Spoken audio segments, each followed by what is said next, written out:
everyone, and welcome to our first week on behavioral and experimental approaches to environmental economics. Today's menu, ecological restoration. So not just preserving what's left, but restoring what has been degraded. Our today's guide is a paper titled Back to the Future, an experiment on ecological restoration, published in Ecological Economics in 2025. Now, across the globe, environmental policy has shifted from damage prevention to active restoration. Think of the UN Decade on Ecosystem Restoration and also the UI Nature Restoration Law. With their bold targets, restore 30% of land and sea areas by 2030, and all degraded systems by 2050. But why we focus now more on restoration? We know nature alone has an extraordinary ability to recover its functions, even after deep degradation. But our engagement brings a strong boost. So, how do people actually behave when asked not or no more to protect nature, but now to restore it? On our menu today, this question: does the history of resource exploitation affect people's willingness to restore it? Let's dive into the lab, or rather into this virtual forest. The experiment was run online with about 540 participants. The setup connects two classical game frameworks to represent exactly this concatenation between an exploitation and a restoration phase involved in ecological restoration. So more specifically, we have a common pool resource game to model resource exploitation, and then a public good game to model ecological restoration. Now, to enhance realism and emphasize the narrative of restoration, these decisions are framed in terms of the management of a forest. Now, during the exploitation stage, participants were asked to choose how many trees to cut and earn profits from timber. Then, restoration stage. Participants were asked how much money to invest in the reforestation. In the exploitation phase, more specifically, participants were randomly and anonymously matched in groups of 3 and share a forest made of 6 trees. Now, each participant is presented with 3 extraction options. They can extract 0, 1, or 2 trees. Of course, cutting trees yield a benefit, an individual payoff of 20 points.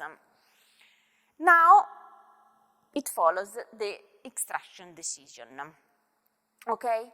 Then, after that, subjects received feedback about the state of the forest post-extraction. That is, information about the behavior of the other participants. So, now, after the extraction, how is our forest? Next, the restoration phase. You can now replant the trees.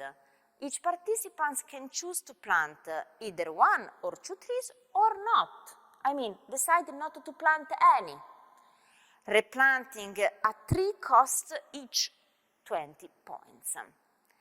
Now one key design innovation, that is role separation, meaning some players perform both stages, extractions and then restoration, while others only restore or only extract. Now, to investigate whether the efficiency of restoration technology impacts decisions, the researchers manipulated the returns from contribution in restoration with 2 further treatments.